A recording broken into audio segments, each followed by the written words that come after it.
Jadi Asfa ada baca tak yang terbaru ni pasal kes yang kerajaan Malaysia? Sebenarnya dah lama dah.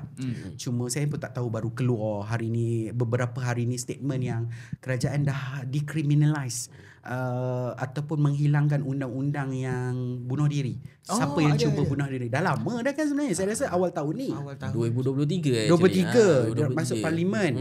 Dia orang dah lulus waktu tu. Tapi saya tahu kenapa beberapa minggu ni, mungkin pasal kes banyak kot. So side punya kes mungkin meningkat. So dia triggered isu tu keluar. Isu tu keluar lah. Mungkin Dr. Luqman ada pendapat.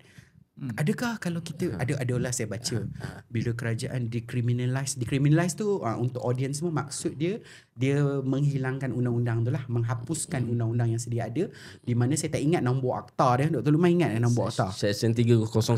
Section 309, di mana orang yang cubaan membunuh diri dia dihilanglah kesabitan. Dulu sebelum ni hukuman dia adalah saya tak ingat, penjara setahun kalau tak salah saya. Jadi dia dah apa pendapat Dr. Luqman di sini?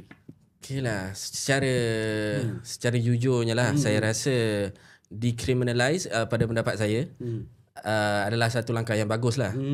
Sebab apa, kita dapat, apabila benda ni dah decriminalise, apabila orang tahu yang benda ni bukan satu jenayah lagi, jadi saya rasa orang lebih berani untuk tampilkan diri untuk mendapatkan rawatan.